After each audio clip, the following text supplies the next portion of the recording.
Right, don't mention this is our Christmas episode. People get a debate about it, but don't talk about how this is a Christmas episode. It's just coming out at Christmas, okay? It's just...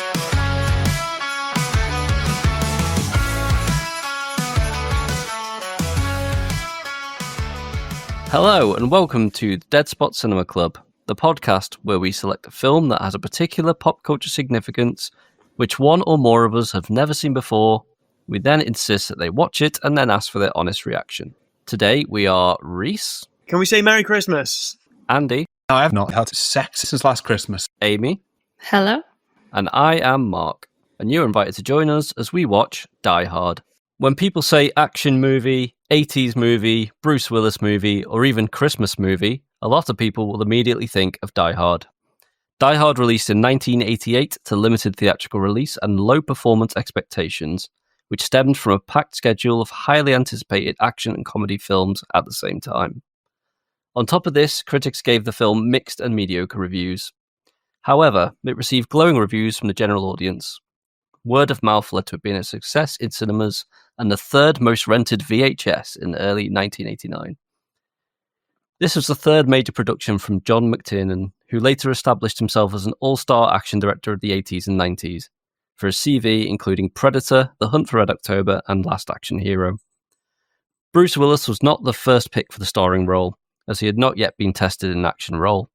The choices before him included almost every established 80s action star, and even a 70-year-old Frank Sinatra. However, Bruce Willis's casting made headlines, notable for his high salary and his willingness to perform his own stunts. Following Die Hard, he was propelled into stardom and selected for bigger parts with more action and comedy roles. This was also the first feature film appearance for Alan Rickman, who was previously only known for stage performance. The cast and their freedom to improvise and make characters their own struck a chord with audiences and made Die Hard and its actors unforgettable to the audience. The film's legacy lives on in a cult film status. Whether a stolen line, a recreation of a famous scene, or a jokey debate over whether it qualifies as a Christmas film, it's undeniable that Die Hard has made an impact on pop culture. I do enjoy the film. Compared to the other generic 80s action films out there, it does rise above it, but I don't really have a special place in my heart for it. I can go years without watching it, but I do hold it in high esteem. I do think it's a good film. How about you, Andy? Have you seen it? I have seen it. I have seen it many, many times. Normally I watch it around Christmas time, as it is a Christmas film, in my opinion. You're on that side of the fence, okay. Yes. We'll get into that later. My first interaction with Die Hard was not the film. It was the PlayStation 1 game, and that was a pile of crap. It was just like a top-down game where you're going around hunting people, and it wasn't even true to the film. It was just 99 levels that you had to go through, but you can't judge a movie based on its PlayStation game. That's true. Yeah. I did watch it later on in life, and I fell in love with it. It is a great action film, and it's not massively over the top. There are over the top bits, of course, as all action films have, but this one felt quite grounded, and that's had a special place in my heart. How about you, Amy? Have you seen it? Yeah, I'm a normal person, so I've seen Die Hard quite a few times. Offense intended there, Rhys. We wouldn't have this fucking podcast if it wasn't for how much I haven't seen. So chill out, is it? If it wasn't for you, yeah.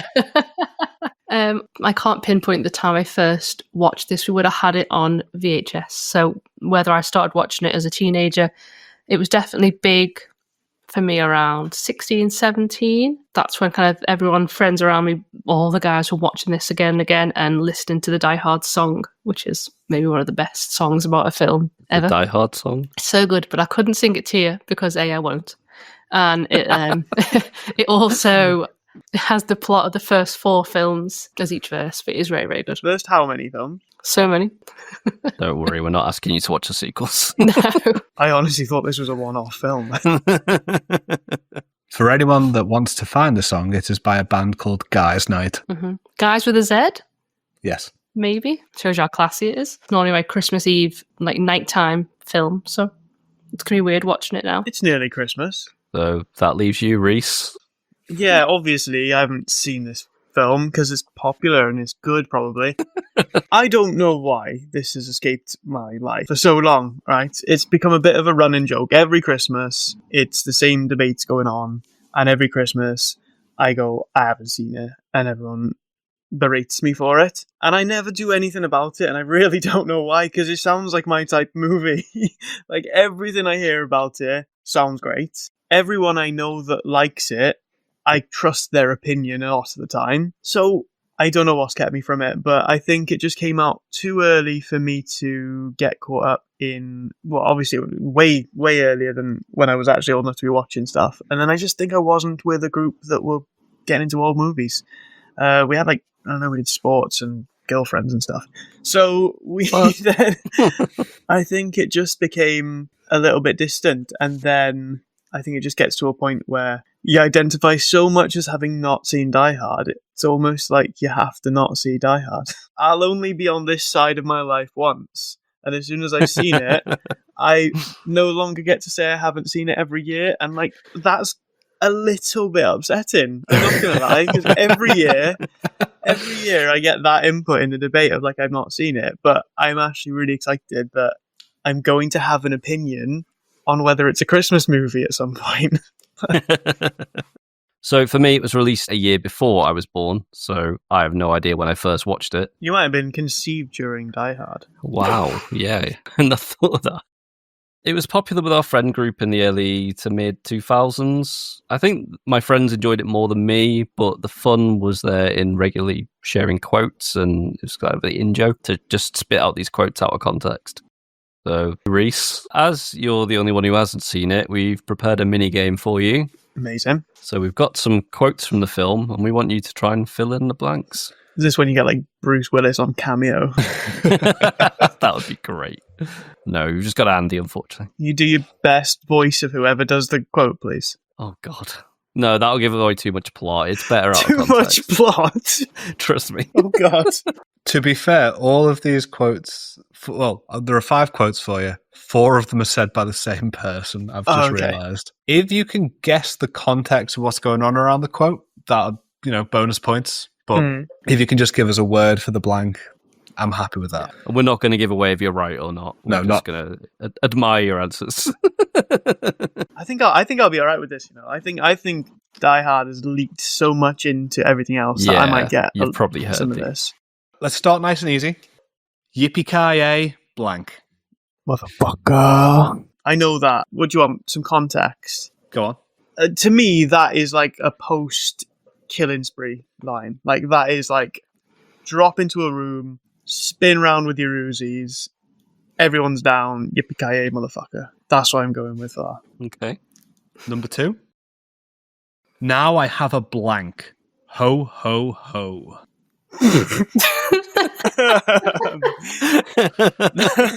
Now I have a winter of our discontent.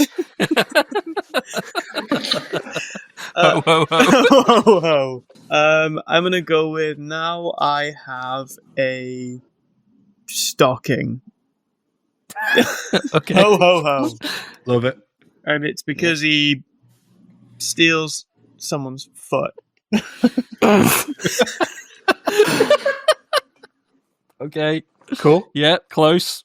Okay, number 3. So that's 2 from 2 so far. Welcome to the blank, pal. Danger zone. It is the 80s, yeah. Presumably you guys know these, just like they're straight off the top of your head as soon as he says it. Yeah. You know, like, the scene, the moment, the words, yeah? To be fair, that third one took me a second. I'll be honest, the very last one is a bit of a weird one, so if Mark can pull where it comes from just hearing it, I'll be very impressed. Anyway, on to number 4. Come out to the coast, we'll get together, have a few blank. Drinks. Any context? I think that's somebody telling Brucey not to go and do the dangerous thing. Just come to the coast and have some drinks and we'll retire in peace and harmony, bro. Cool. Okay, and reasonable. Your last one. Blank. Who gives a shit about blank? Jesus? Who gives a shit about Jesus? In a Christmas film? Love it. Give me that context. For me, it's like, I don't know, he's fallen over or he's pushed someone over onto a nativity scene, or he's like using the Jesus from a nativity scene to like wail on a bad guy. And there's a bystander being like, you can't do that to Jesus. And he goes, Jesus? who gives a shit about Jesus? Then he's like just wailing on this guy still. That's almost certainly what happens. Can't believe he got 5 out of 5 and ruined our idea. It's going to be fun to watch it. And I'll be like, it wasn't Jesus. So, Rhys, what's your impression of what this film is? Oh, okay. Good point. Die Hard, it seems to have been mentioned in basically every sitcom I've ever seen. And most movies. So it's been really hard to escape references. Like, I could list them, but I'd be here forever. I feel like I should know it more than I do. I think there's a character called John McClane, and that's Bruce Willis. I've seen a Christmas decoration that says it's Die Hard, and it's a big tower. So I'm guessing there's a tower in it somewhere. And I learned today that Alan Rickman's in this movie. Spoilers, sorry. So I expect that he's going to get up to some... He's got to be a bad guy. Like, he is a bad guy. Wait, is he? I don't think he is. He's dead. Fucking... Yeah, he was the worst. I feel like I've heard that the bad guy's not American or British. So now I'm sensing Alan Rickman might be doing an accent. Is that prediction number 1? Yeah, so I'm intrigued. But I think I think Alan Rickman's playing an ethnicity he's got no business playing, and that he's like the main bad guy probably. And they're going to be on a tower. Do you want to guess the ethnicity? No. No, thank you. What else do I know? So I'd heard a few of the little lines like "Yippee-ki-yay." I feel like I've seen a still of Bruce Willis in an air duct. And I think that's probably from it. So he's wearing like a white vest. So at some point, I'm guessing he's sneaking through this tower. And I can only assume he's some kind of policeman. And he's going to kill the bad guy.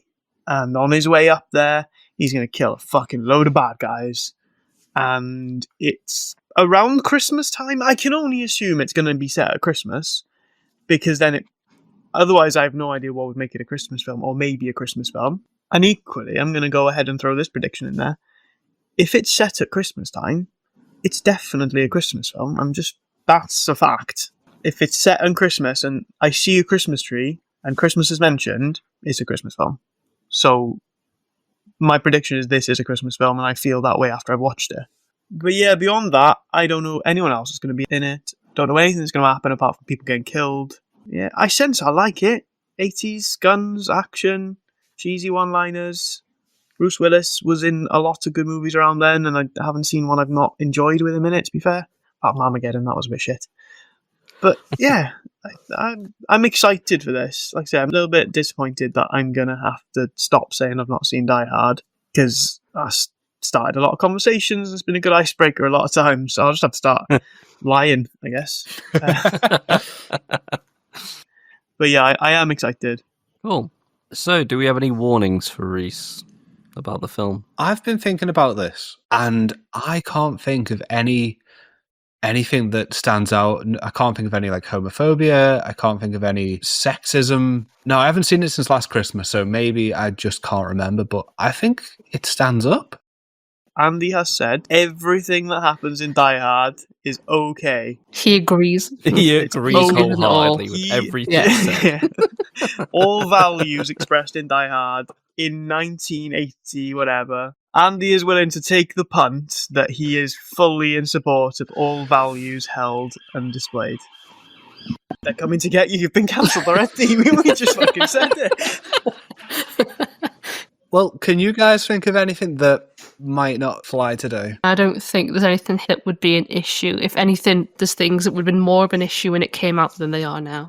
Bruce Willis hadn't done this kind of role before, so he may not be as refined as you expect him to be. But I don't think it's noticeable or negative unless you're looking for it, so I probably shouldn't have said anything. That's it, really. It's quite light. It's violent, so maybe not with children, but it's light watching. I think that's exactly what I need. I will enjoy watching that.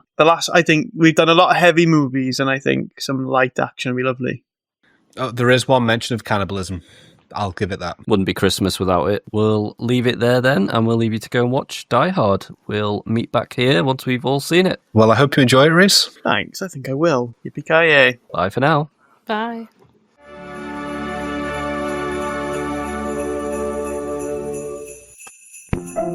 Let's all go to the lobby. Let's all go to the lobby. Let's all go to the lobby to get ourselves a treat.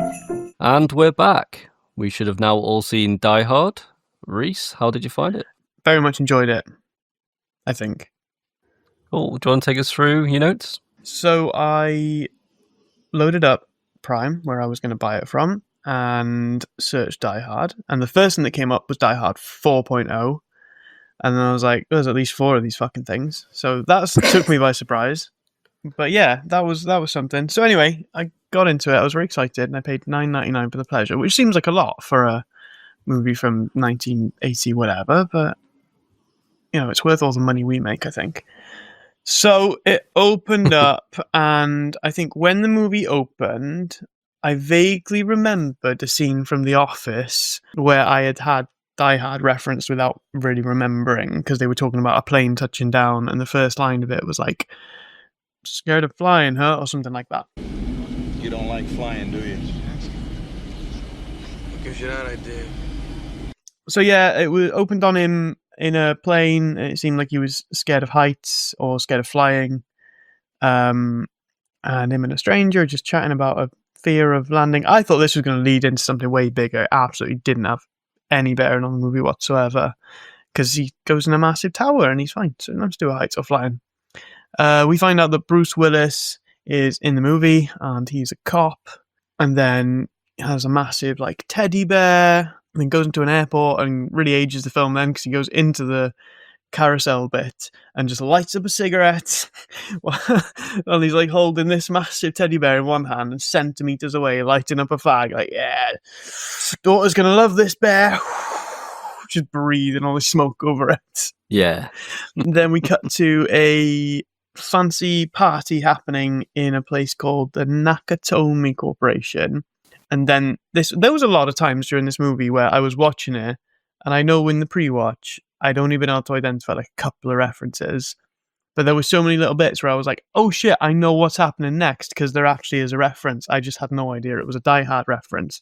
So I'd heard of Nakatomi Tower before, and Nakatomi Plaza. So as soon as I saw Nakatomi Corporation, I put in big capital letters, Nakatomi Plaza, because I got excited. And then the boss shouts down, Merry Christmas and Happy New Year. So that's one box ticked for whether it's a Christmas movie or not. Then creepy dude, who I thought's name was Harry, and it might be Harry for a little bit in my notes, but it turns out it's Ellis. Yeah. I don't know why I thought it was Harry for a bit. I think I just misread the subtitles. I think he does shout Harry to someone else before he talks to Ellis, so that will be why. Yeah. I've just seen the name So it's in the not your subtitles. fault. Yeah. I was 100%. I can go on my phone once during this movie, so I was paying attention, I promise. Wow. I know. So then he's hitting on someone called Ms. Gennaro, and then Ms. Gennaro goes to a pregnant woman and tells her to go have some booze, which is just fine. And then she says the little one won't mind a sip. I was like, that's not all right, is it? And then I had a bit of a flashback to Andy saying everything in this movie is fine. So that's going to come up a few times. Yeah. Yeah, it definitely is. I'm gonna refer back to that a couple times, because while I watched this, I was like, "Oh, weird that Andy's a fan of this," but okay. Okay, No. This. You said it. You stood by it. We all gave you a chance to back out, and you doubled down. Then we find out John is in California because he just says something about California. I was like, okay, cool. And then he's getting a limo, which didn't make any sense to me. I don't know why he's got a limo. And then he sits in the front of the limo with the driver, which confused me as well. So what's he doing in the front of the limo? He's just put the teddy bear in the back. I don't know if he was trying to do like I'm one of you. I'm working class. I'm going to sit in the front with you kind of thing. I think it was him trying to say, "Oh, I'm not used to all this fancy stuff. I'm just a cop from Philly." Yeah, but it just made it weirder, because then he's sitting next to the driver, but then asking him not to do small talk. Well, you've chosen to sat next to him, mate. Like, he would have been happy if you just sat in the back and closed the screen. Everyone would have been. And then I've put, oh wow, the driver said, "Are you divorced? Separated? She beats you up?" I was like, Andy, are you sure that Andy endorsed the message?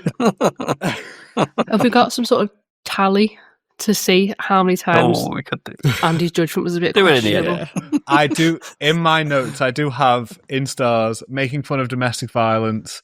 Probably not great. Didn't remember that. Probably. 2 thumbs up from Andy. I mean, it probably wasn't great back then.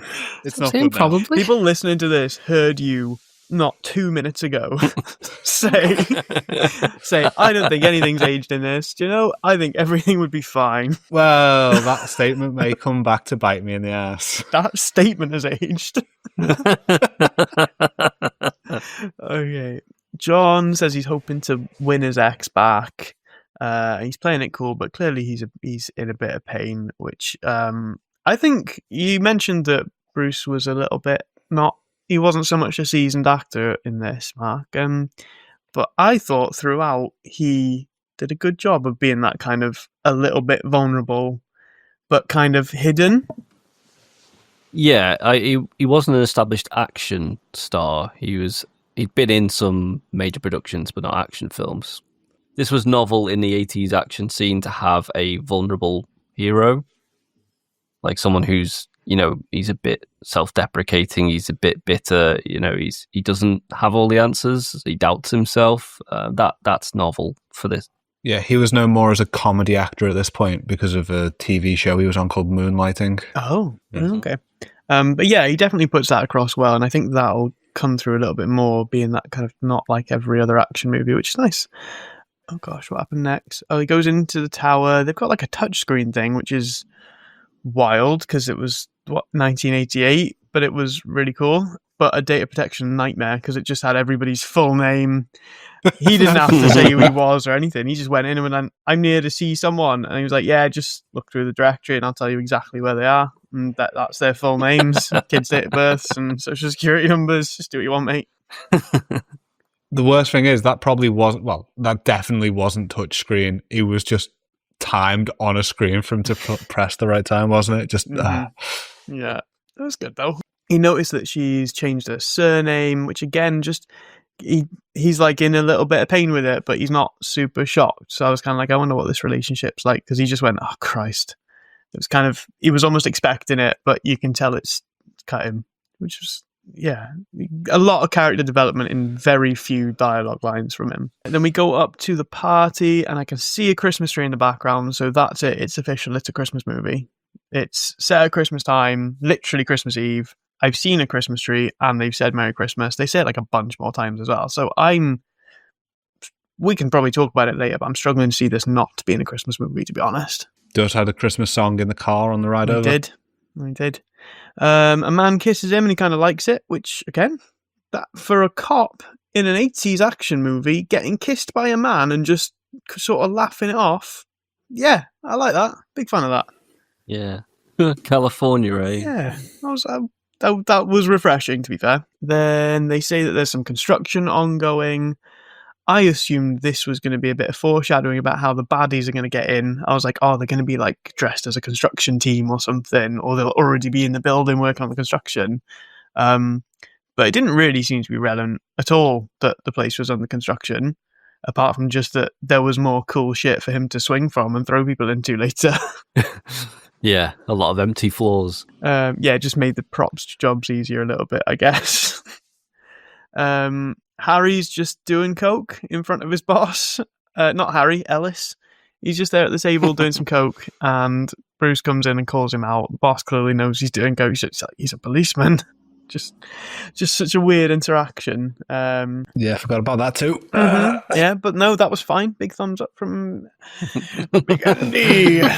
Doing coke at work. I'm just going to say now, just Ellis in general. I forgot about him. And You would forget about him, you apologist. I skipped over the bit where he was like chatting up a married woman and barely letting her get to her office, but that's fine.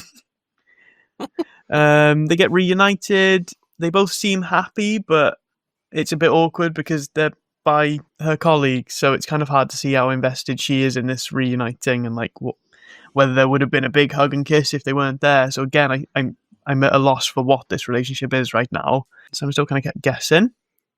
Keeps cutting out to a baddie lorry out in the road with just foreboding music. So I'm like, all right, that's got baddies in it, I guess. It's a simple film. It doesn't try to be complex. No, I'm getting that. Bruce needs to go and wash up, and then he's got his white vest on. So now I reckon it's about to go down, because I know that for some action bits he's wearing a white vest, and I'm like, this is the only time it makes sense for him to be in it, so I guess it's about to go down. He's got a really gnarly scar on his armpit, which never gets explained, and now I'm wondering if that's just Bruce Willis's scar? It is. When he was 17, he broke his arm and had to have surgery. I looked that up because I was like, is that scar like from his holster? Backstory. But no, yeah, it's just Bruce Willis has a giant ass scar. That's pretty badass, to be fair. I just made a note on, and this is just, I just get a little bit unnecessarily focused on this, on the body shape of men in movies, I think.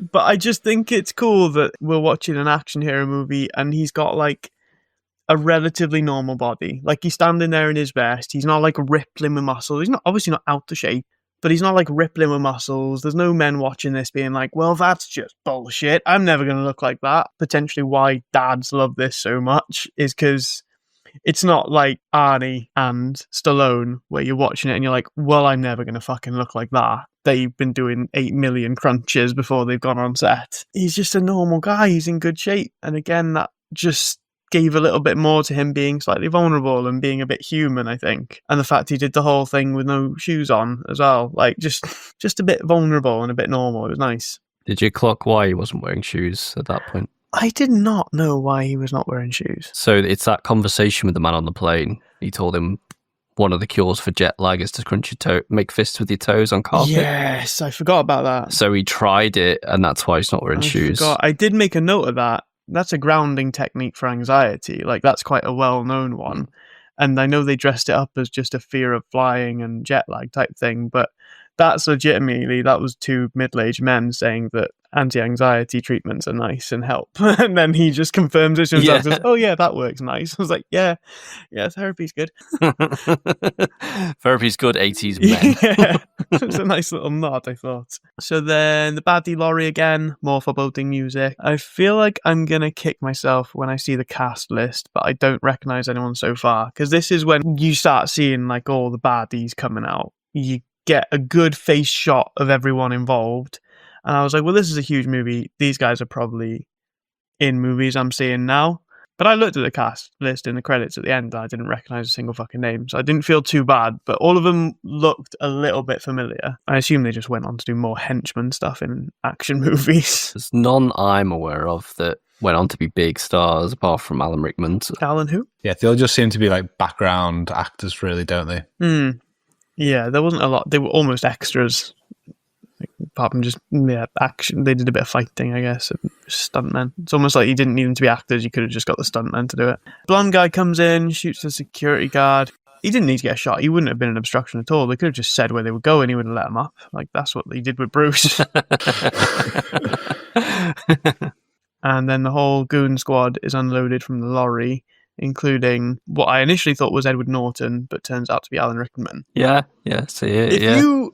I wouldn't have, until he starts talking, I could have had 45 guesses and I wouldn't have told you that was Alan Rickman. Was Tom Green on your list? Tom Green as well? was up there. Who else was on there? Yeah, Edward Norton, just Raj Al Ghul. Yeah, I just couldn't stop seeing Edward Norton in that movie he's in with a goatee. But there we are, it's Alan Rickman. And then the subtitles just said German. So there was talking. Good, bad. The subtitles just said German. So then I'm begging to hear what Alan Rickman's going to sound like, because I think I've mentioned earlier I was expecting him to have a bad accent. Then kind of a bit of a smooth heist movie style entrance from the Goon Squad. They all seem to know what they're doing. They target their little bits and they crack on, which was kind of cool, and I couldn't quite keep up with what was going on. So that was nice to see that these were some baddies that had a plan, and we weren't just going to be up against like mindless action hero baddies. This was like, oh no, this is a heist movie that's trying to be undone. It's not just like go and kill the baddies, it's like go and undo the heist, which I could get on board with. Argyle is naturally being a professional. He's just sat in the back of a limo vibing the whole time. I don't really understand how Gotta stay on the how's job. he landed this job? He's stealing a living, honestly. His job is to drive that limo once and then just get pissed in the back of it. Yeah, who says like, "Oh, my boss thinks I'm on my way to Vegas." It's like, this is your first day as a limo driver, and you're already like lying to your boss and stealing Weird. limo. Yeah, I wonder how he got fired as a cab driver. So then the blonde German guys are arguing between doing something with wires and chainsawing some tubes. I'm not sure who won the argument, but the phone went dead. So I think they both got what they needed to get done. They were doing something. He was like arguing with the other one, and he just chainsaws through some plastic tubes, which I couldn't tell did anything. They were just empty tubes, but then the phone went dead. So I guess they were phone tubes. Don't they have the wires in? Yeah, he's fiddling with the wires, trying to do it like technically, and the other guy's cutting it. But then he looks relieved that he gets the wires done in time when the guys cut them anyway. So Yeah. I don't know what's going on, but some kind of technical thing. Yeah, I was too dumb to understand that one, obviously. Just didn't make sense. Nah, it's just extra drama for the sake of Yeah. it. And then we never see the chainsaw again, which seems like a waste.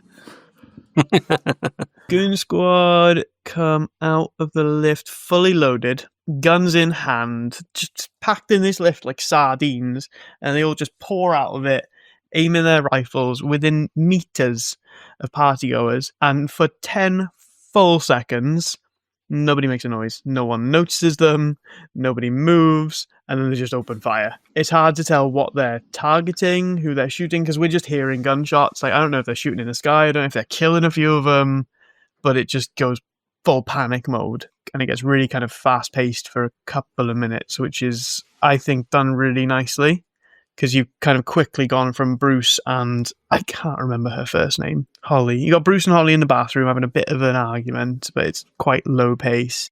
And then all of a sudden it's just gone to shit. And like the panic and the unpreparedness is nice. Because again, you don't really get that with action movies. Often there's like the hero is sent in fully loaded. And this is like, he's just getting caught off guard. He's half dressed. He's scrambling around for a gun that he's got in his bag somewhere.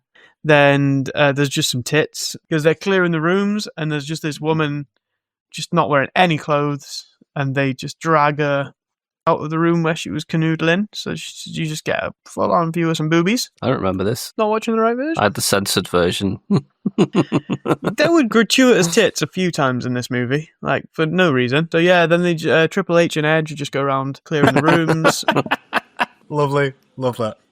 Round up the party guests. Harry is freaking out. I keep putting Harry. It's Ellis. Ellis is freaking out and just absolutely buzzing. No, it's Saruman.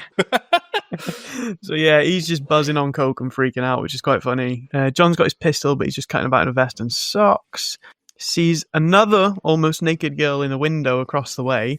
Don't know why we're zooming in on that girl. Nothing happens with that. And I just thought there and then this movie could be over. He's got a pistol. He could just shoot that girl's window. Just shoot the window. She gets alarmed, calls the police, says there's a shooter from the tower. Job done. But he didn't do that. I'm just smarter than John McClane, I guess.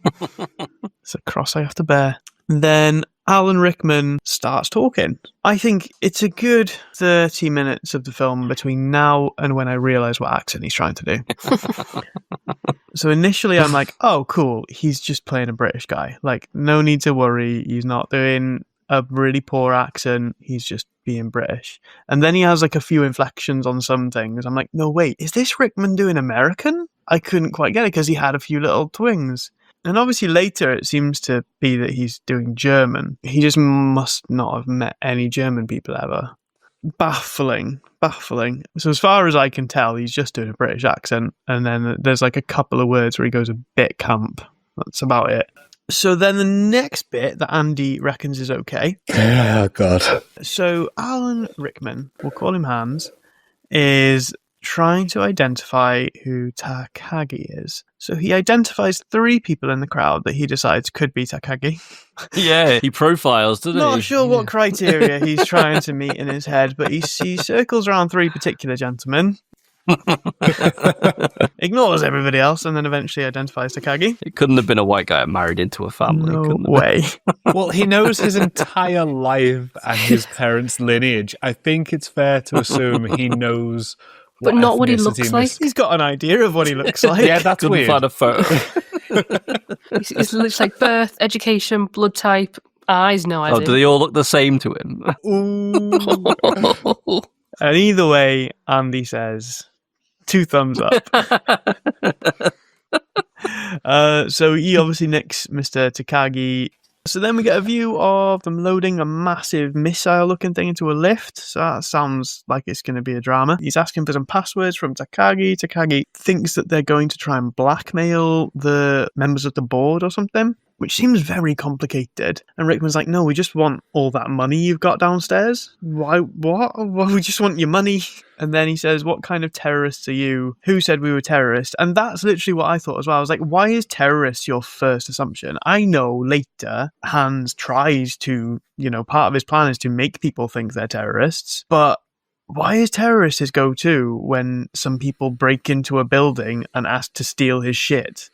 It's not a common crime, terrorism. That seems like a weird one to jump. Yeah, I don't know. Maybe the fact is just because they're from another country and they're jumping in violently. He assumes that, but I think in the book it's based off they are terrorists, so maybe that's more. Rhys seems surprised. There's a book this is based off? Yeah, it says it in the opening credits, based on a book by blah blah blah. No idea. It's based on the second in a series of books, which is why they had to offer it to Frank Sinatra first, wasn't it? Because he was he played the character in the first book adaptation in a series or something. Something like that, yeah. They offered this to Frank Sinatra. Yeah. A 70-year-old man at the time, yes. Yeah.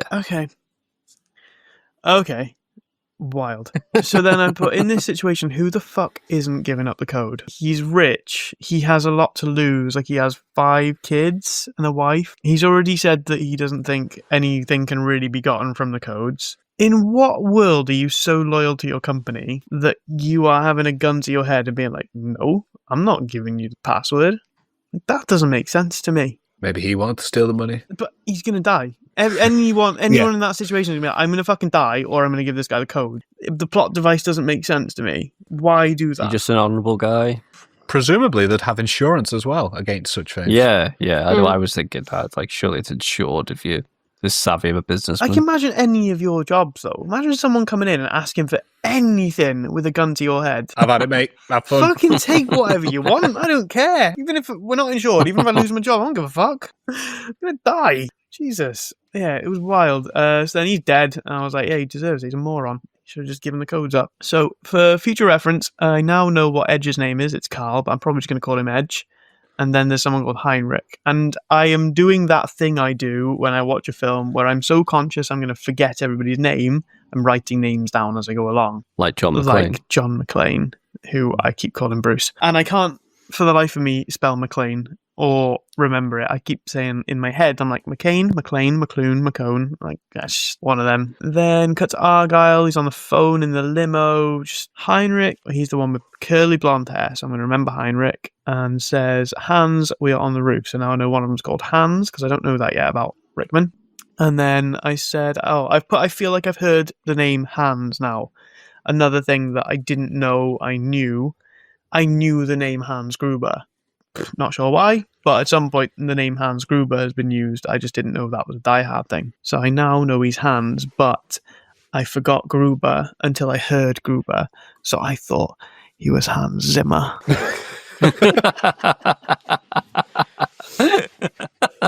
Yeah.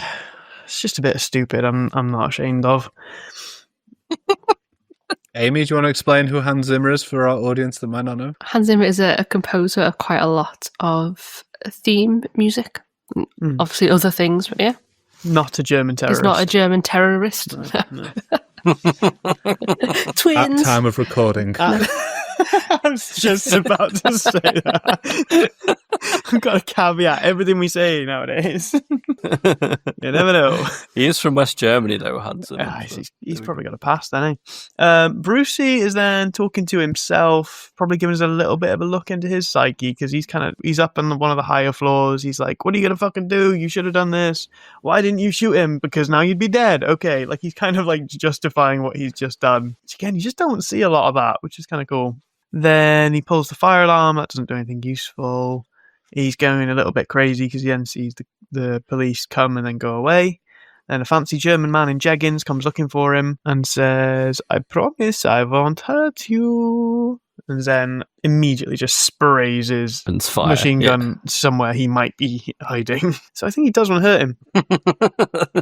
You think they're lying? Yeah, I think they're lying. John does a cool distraction with the power saw, and then just like, boom, I'm here, motherfucker. And then I caught a glimpse of his tattoo, and then I have another question about Bruce Willis's body. Lots of them going on in my head at the moment. What is his tattoo? And is that the character's tattoo or Bruce's tattoo? I didn't look that up. Guess what you could do right now? Fuck you. I mean, if it's real, he got it covered up much later on because he's got a sleeve now. Yeah, he's got a sleeve now. He's got a sleeve. Yeah, he's also got dementia. I don't think you can get that in a tattoo store. And then pulls his gun on the German guy, the one with the jeggings. And then the German guy's like, there are rules for policemen. You won't hurt me. I'm like, bro, read a book. Police in America don't hurt civilians. I mean, you know, there was a police force in Germany that used to hurt quite a few people too, but then they fall down the stairs together. It's really romantic, and that is enough to kind of write this guy off. He doesn't seem to do any more. He snaps his neck Yeah. by mistake. And it's quite a clean kill, but from this point on, Bruce Willis, covered in blood. All over his back, his front, he's covered in blood. I don't know how that happens. Maybe just a little bit of a nosebleed. This is the point where I think I remembered Mark mentioned that Bruce was doing some of his own stunts. And that's when maybe this becomes a little bit clearer, because like he looked really normal earlier when he was doing a bit of wash up and he was just chatting to his wife. He looks like he's been working out now. He looks like he's done a few reps. He's got some vascularity. He's got a bit of a pump on. He's starting to look like an action hero. And I guess that's one of those unseen benefits of doing some of your own shit, is that you look like you're going through what your character's going through. So again, that was a cool bit of storytelling that Bruce's body was doing. Again, I think I got a bit too fixated on Bruce Willis's body in this episode. Then my next note is just hacking, all caps, just hacking. Theo's just there doing computer stuff, and then he just does some hacking, and then there's a drill. I don't think anybody knows what's happening there. The drill is used for hacking. Actually, it's a hacking drill. You play Payday. And then, yeah, I've just written more notes about Bruce's body and his muscles and his veins. Just skip through those. It's a little bit telling when I read this back, actually. Then he climbs up through an elevator shaft and gets his first entry on WikiFeet. Oh, you missed the bit where he loots the body.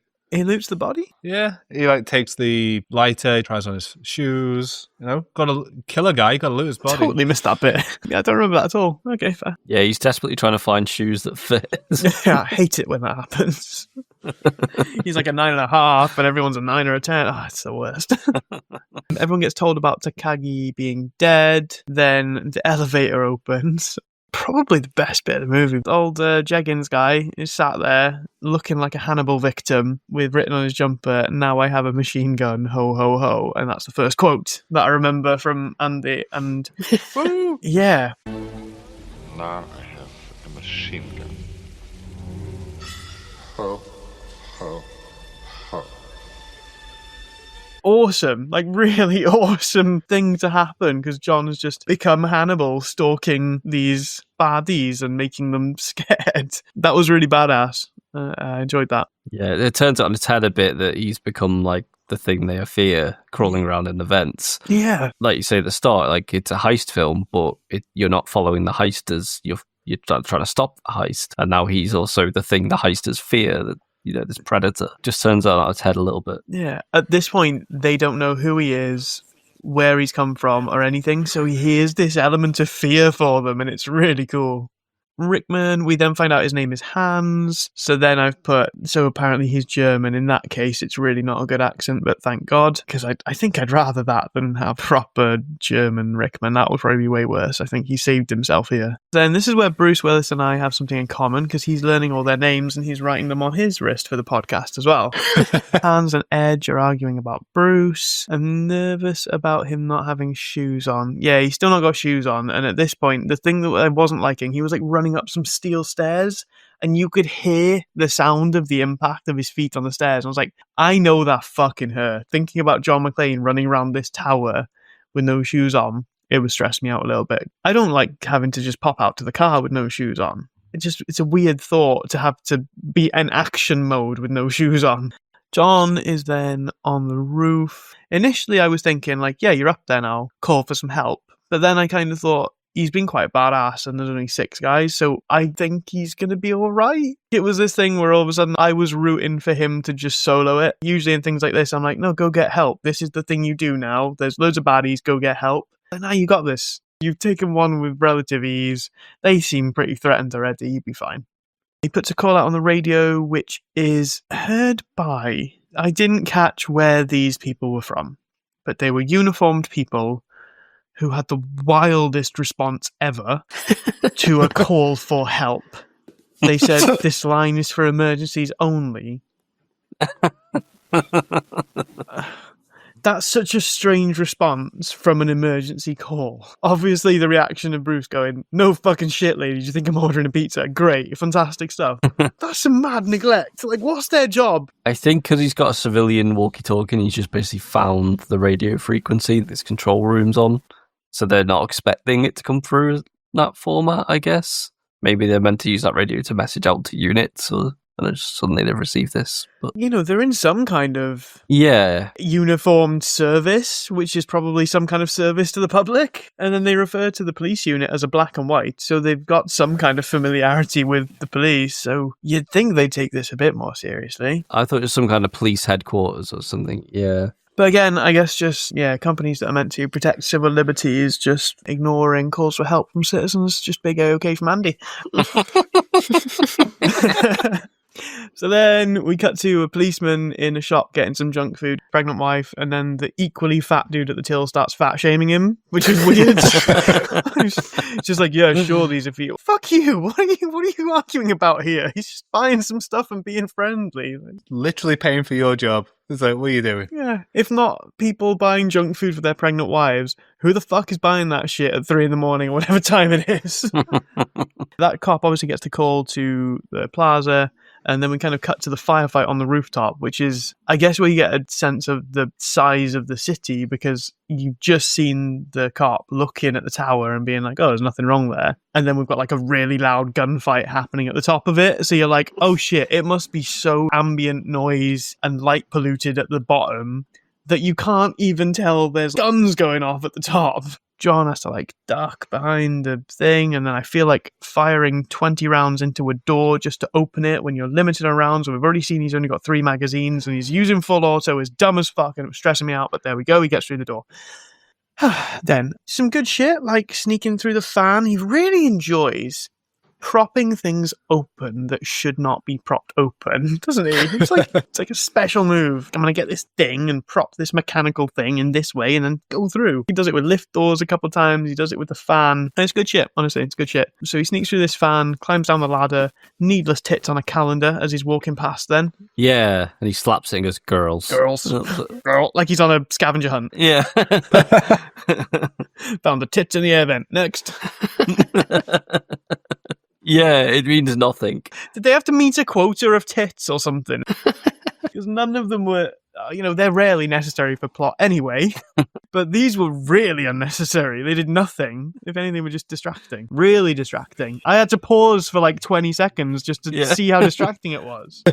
Was that just him improving and they kept it in? They're just girls. Bruce Willis in this did make up a lot of lines to try and just make the other cast and the crew laugh. So it's very possible that was just an improvisation that they kept in. Okay. Then it just dawned on me at this point, why are they doing this on Christmas Eve? When it seems that they don't need it to be Christmas Eve for anything, but they just have way more possible witnesses and everything's way higher stakes. And it's probably a day where there's more police and more stress and more risk that they're not going to turn the power off and all that stuff. I think it was because I was getting a sense of how much the baddies seemed to know the tower. They seemed aware of where everything was and they were sneaking around all the ducts and stuff. They've clearly had lots of time to prep this. Was this a time-sensitive job? Did it have to happen just after they've closed this deal?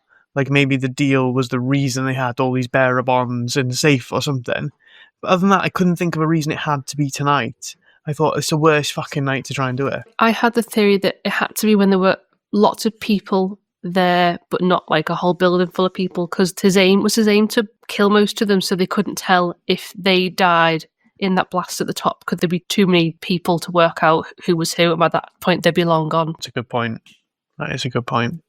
Because other than a Christmas party, how are you going to have that many people there late? Did it have to be late? Well, it's at night when there's less security, there's less people around. Yeah, I guess that makes People sense. are, a little bit drunk. And Hans, he seems to know exactly what the police tactics are going to be. He wanted to be noticed, doesn't he? So he couldn't go when the building was empty on Christmas Day, so he needed to be noticed. Edge is worried about McClane, but Hans wants him to chill and just lock him in the elevator shaft. So they have a bit of a back and forth about what to do about McClane. And then this is where you kind of get the sense that Hans is 5 steps ahead of the rest of his team. He's sharing with them as little as possible. So I got a sense someone was probably going to get pissed off and double cross him because they'd resent that, but it didn't really happen. Bruce catches himself falling. Okay, this pissed me off. He started falling down the elevator shaft, caught himself in like the most impossible way by his fingertips in a vent that was the size of him. And then he pulls himself into that vent. And the camera conveniently pans away for the impossible movement that would have been him doing a muscle up, which would have propped his elbows outwards and meant he can't fit into that hole. How are you getting into that hole? Doesn't make any fucking sense. You're not. It doesn't make sense. But you know that bit where the strap slips and he falls? Originally, that wasn't planned. He was just going to reach over and go in. But when the stuntman did it, that happened by accident, and he did grab onto the next one below. I don't think that's the one that they kept in the film, because he would have been screaming. But that made the producer go, actually, yeah, we need a bit more stakes here. Imagine they were just filming it and going, that's slipping that. Do you want to tell the stunt guy? Nah, I'd be fine. Then we have an image of Bruce in the air duct, turns on his lighter, and this is the image that I recognise. I've seen this exact picture now of him in the air duct, lighters on next to him, white vest.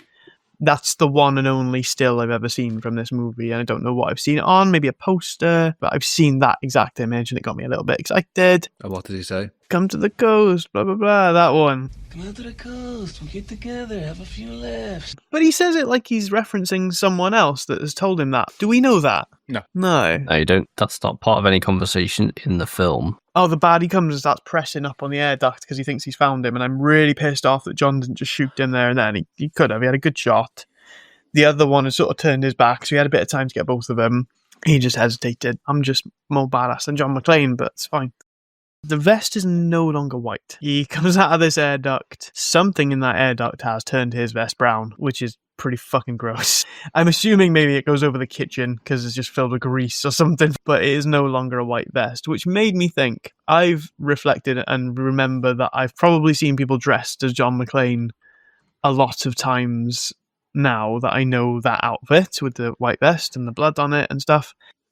And it seems weird that everybody's dressed as a very specific 25 minutes in this movie where his vest is white and has blood on it. Like, that's a very narrow part of this movie. One cop gets sent to check out a terrorism call with shots fired. One cop. That's fucking wild. So the cop naturally goes in, says, any terrorism happened here? Nope. Okay. See you later, then, mate. Doesn't even ask that. Doesn't ask anything about what's going on. Just goes in. Mind if I have a little look around? And then he walks like 5 steps, looks at the ceiling a couple times, and he's like, seems alright. And just fucks off. What was he looking for? In a 50-floor tower? What do you think he was going to see in the first 5 steps that was going to tell him whether or not there was a terrorism attack going on? Did he get told it was a terrorism attack over the radio, or did they just say there was a possible hoax or something? I can't remember. It was a code 2 is what he got told. Ah, yeah. Whatever that means. Don't know what a code 2 is. Cut to German guy with curly hair shooting at John. They're on like a zigzag of tables, and John's under the tables crawling. And the German guy stood on top of the tables, knows John is under the tables, but is only firing his gun not at the table. He's firing left and right of the table, almost trying to catch him in like a whack-a-mole situation rather than just shooting through the table like John does and then kills him. So it's a weird one. When he was under the table, All the guns fire blanks, very loud blanks to pick up on the audio. Why they didn't add it in later, don't know. But because of that and the gun's proximity to his head, he deafened himself in his left ear for life. Who no? Bruce Willis. So Bruce Willis is deaf in one ear. He's lost like 50% hearing in one ear because of having a blank close to it. We get 2 Merry Christmases from the policeman before he leaves. He says Merry Christmas twice and then hums a little Christmas song on his merry way. So yeah, definitely a Christmas movie. Then the cop's about to leave. John sees him. I was thinking, bro, the window has a hole in it. Just shoot through the hole or shout the cop through the hole in the window. And then he's like, no, I'm going to throw a body out the window instead. So yeah, that works too. Well done. He surprised me there because he's done the thing I wanted him to do, which was make sure he gets the cop's attention, but he did it in a way cooler way than I was thinking. The cop is like flapping, absolutely fucking flapping. He's just jammed his car in reverse, reverses off the edge of a very big ledge and nearly sort of dies and leaves his car hanging. The police arrive, so the movie must be over, right? That's what I thought. There were like 20 cars coming. Cool. Job done. Bad guy gets arrested. But Rickman is cool as a cucumber. John is just filing through a whole load of C4 that he's found in a bag and decides now is a good time to light up a cigarette. References Rambo, which is kind of cool. In my head, I grouped Rambo and Predator and Die Hard and stuff all in the same little category of just movies that came out in the 80s. So the fact that one was so influential to be named in another was really cool. The third Rambo film came out in 1988, so 3 were out probably by this was out. I've never seen them. Do you know what? We should do a podcast about movies that we haven't seen. Sounds like a stupid idea. It does. Let's not bother. But yeah, I thought that was kind of cool that he referenced Rambo, because then that means in the Die Hard timeline, Rambo exists. Then we get Yippee-ki-yay, motherfucker. Do you really think you have a chance against us, Mr. Cowboy? Yippee-ki-yay, motherfucker. We get it on the radio, which was not what I expected. And he basically whispered it. It was quite a subtle, yippee-ki-yay, motherfucker. Like, that. It was that. It was really kind of chill, just a bit of a sign-off. It wasn't like a impact statement. It was just a Roy Rogers reference, which is cool. But why is that the thing that's hit pop culture so much? And why is it done in such a incorrect way that's not true to the movie? Does it come up in the sequels maybe? Well, that line was improvised by Bruce Willis, but then it was written into the film because they mention it again later, don't they? It was a strange one, because had it not been so built up in my head, would I have even noticed it? Probably not. Have you seen Terminator 1? What do you think, mate? Okay, you obviously haven't. Arnie's line, I'll be back, that is like this, where it's such a small trivial point, and yet that blew up as the line from the film. Don't know, it just happens sometimes. It's weird. A news segment, and we get way too many time spent learning about the reporters than we need. I even wrote their names in case they were going to be important later. Harvey Johnson and Gail Wallens, which I was like, I should just be watching the screen because I like Gail Weathers. And then we go to Hans. He is flapping because Heinrich's detonators are missing. And Theo is still just working on the drill and just cracking on. John's giving info to the police on the radio, which is like, it's slick as fuck, to be fair, the way he's doing this. Like, he's found a little channel that the police can pick up on his radio. He also knows Hans can hear him. So he's just giving as much concise information without giving anything away. It's really cool. It's done really well. You can tell he's playing someone who knows what he's doing, which is cool. He references a Schwarzenegger movies, which is, again, cool, because now Schwarzenegger movies exist in this world too. So I guess in the Die Hard world, there's implications of this, and I will work them out, I'm sure. Just like our world, they have films. No, because they don't have Die Hard in Die Hard. The Die Hard timeline dovetails from ours at the events of Die Hard. Yeah, in the Die Hard world, you have Arnie and you have Stallone, but you can't have the Expendables. Oh no, what a terrible world that is. For my dad, that's a bad world, because there's no good movies. I just realised as well when you said the newscaster's name, Harvey Johnson, was it? Yeah. There are 3 characters with the surname Johnson. Oh, yes. There are, because there's the FBI agent, Harvey Johnson. Who's the other one? The other FBI agent. That's the joke. Johnson and Johnson. Because the FBI agent comes in being like, Johnson, no relation. Why would they do that? Just There's not that many characters that you need to recycle surnames. They don't give surnames to any of the terrorists. John's wife being a union rep for the hostages. Oh, we need a comfier chair for the pregnant one or something. It's like, okay. And calling herself Miss Gennaro. Good girl. She knows what she's doing. Making sure they don't know she's married. I like that. Very clever. Argyle just getting absolutely fucking lit in the limo. Realising he's totally fucked it because he hears that there's terrorists in the building. He's just like, oh no, what the fuck to do now? And then we cut to all the cops outside. Is he an FBI agent? I'm not sure. The one that says he's the deputy chief. Is he the deputy chief of the LAPD or of... Yeah.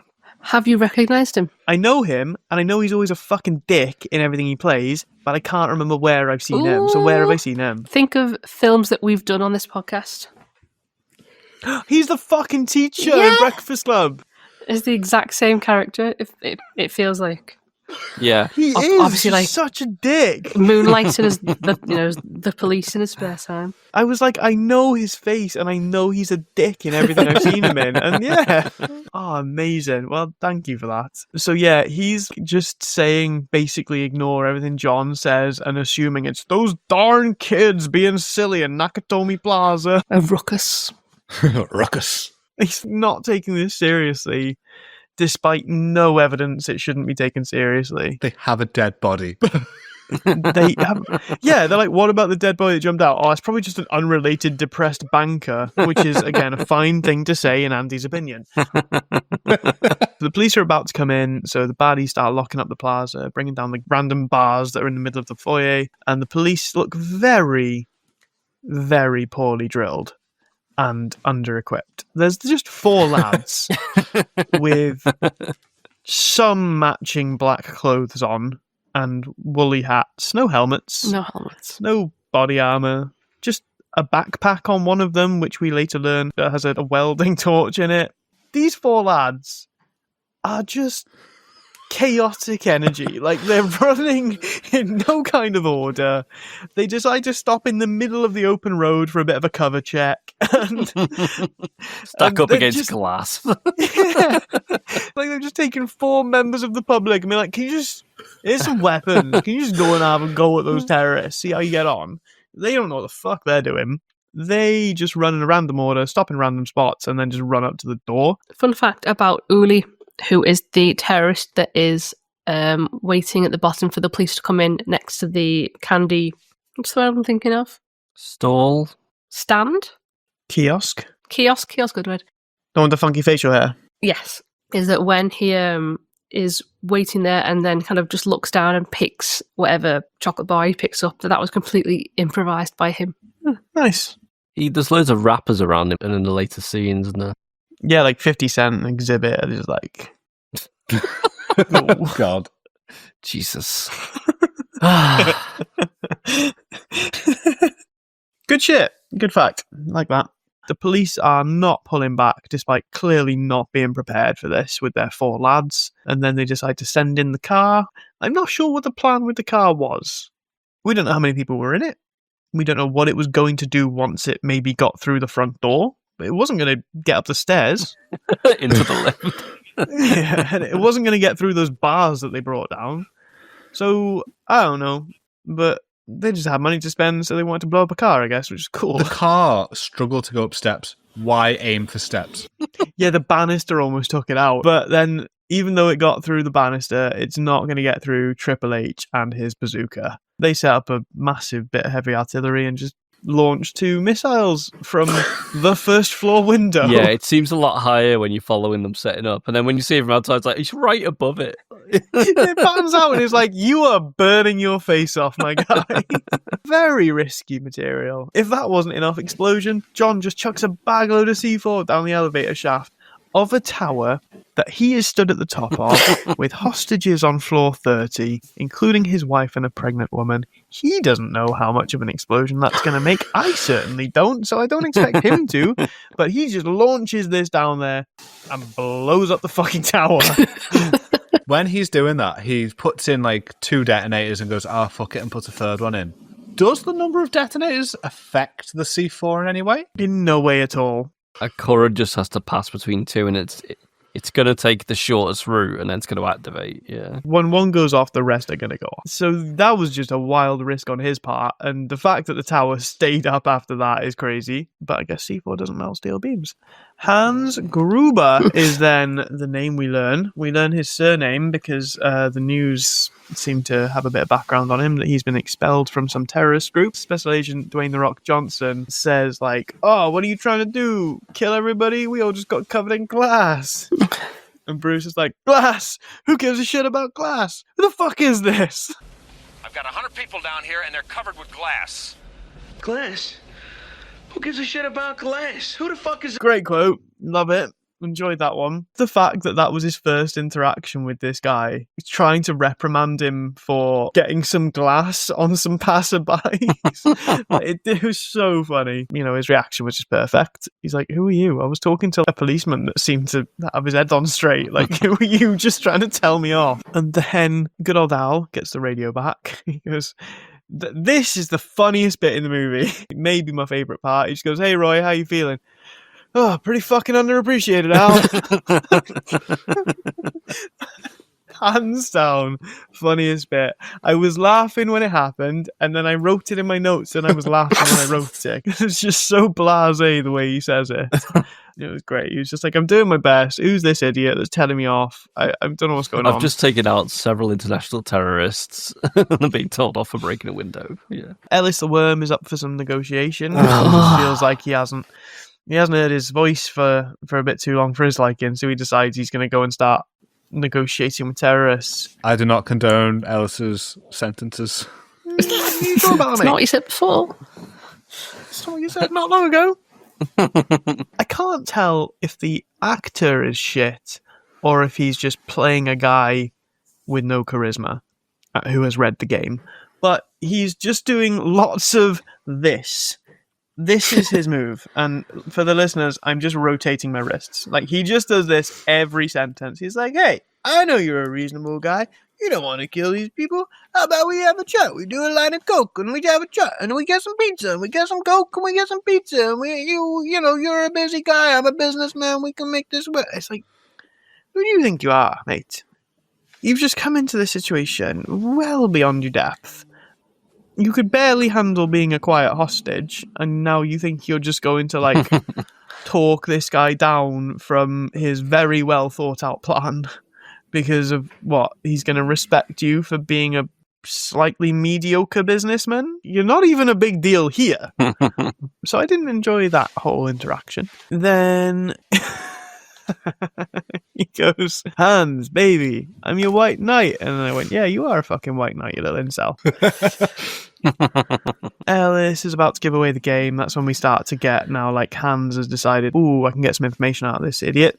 And we know that Ellis is about to tell him who his wife is or something, don't we? Like, we know that's about to happen. He's about to out John. And then we've got John and Al on the radio. Why the fuck are they talking about how many kids they've got on a radio they know terrorists are listening to? What are they doing? Help me understand. Yeah, I don't know if they just keep forgetting terrorists to listen, but yeah, it's not great. I get it a lot of the time. It doesn't seem to give away anything strategic, and it's just them venting, and maybe they're trying to humanize themselves for the terrorists or something, because this was far too much, and they've both been really good at not giving away important information, so it seems like that's a bit of a slip up. But emotions are high. Maybe that's just a time when you make a mistake. Hans knows who John is now. I've just put cheers, Ellis, you dickhead. Ellis is getting poured a Coke, which probably paid for the explosion earlier. And then I'm thinking, are they push to talk radios? Because Ellis and John are interrupting each other quite a lot on the radio now, and I'm getting a bit confused. Yeah, it was on IMDb as a goof for the film that they can interrupt each other on radios, which just wasn't allowed with those radios at the time. Considering how much editing you'd have to do for that scene, you'd think it'd get picked up, wouldn't you? But I guess you're not going to reshoot. Ellis gets killed, which is a relief for everybody, I think. It really is. Stopped a lot of future date rapes.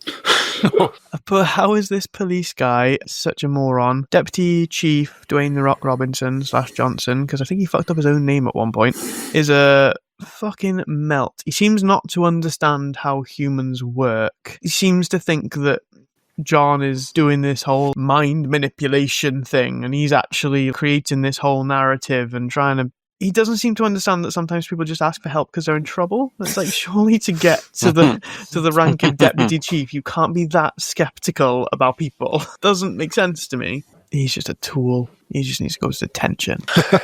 Hans is demanding that some terrorist leaders get released. Obviously trying to throw them in the direction that all this is part of a terrorist revolution thing, which we later learn why he's doing that. And then I've put, is this meant to be an unreasonable demand? Because why would anyone even consider freeing all these terrorists for 30 random people to not die? You're definitely going to do net worse for humanity by letting those people out of jail. So is he meant to give a demand that's never going to happen? Because it's really wild. Yeah, it seems like it's to buy time, to distract the police, and just give them like a false lead on what they're doing. Because the FBI aren't there yet, are they? No. It might just be a draw to get the FBI in. Maybe. If you make it international as opposed to just a local thing. Yeah, he was relying on the FBI being there, wasn't he? Now Hans is starting to have some hints of an accent that really sucks, because he said Merry Christmas, but he went Merry Christmas. Very bad. And in that sentence when he said Christmas, it got a little bit German. I was like, that's really, really distracting. Then talking about how dumb Hans and the cops are being on the radio between John and Al is very funny. They just keep digging into how shit Hans is being while they know he's listening, which is kind of fun. Then we cut to the news. They're talking about Helsinki syndrome, which I'm guessing is on purpose to tell us how stupid the news team are. Yeah. That was how I interpreted it as well. Just like they bring in an expert who's just like getting basic terminology wrong and stuff. It's good. I did enjoy that. Please explain. I believe it's playing on Stockholm syndrome. So Stockholm syndrome is the phenomenon where you get bonded with your captors. I don't think Helsinki syndrome exists. Let's find a fictional term from the movie Die Hard that spoofs Stockholm syndrome. Yeah. No, I think the Titanic had Sinky syndrome. So then the FBI arrive. This is when they come and take over, and they do that thing the FBI do where they're like, "Who's on this case? Who's in charge of this case?" And he goes, "I'm in charge." And he goes, "Not anymore. I'm fucking alpha, and I'm in charge of this case now." I'm like, yeah, cool. That's standard 80s bullshit. And that shrinks the deputy chief's tiny little balls even further, which is always good fun. Hans has just been spotted by John and decides he's going to act like he's one of the hostages. So John seems like he's being taken for a fool. Rickman is doing a very bad American accent. Oh, the worst.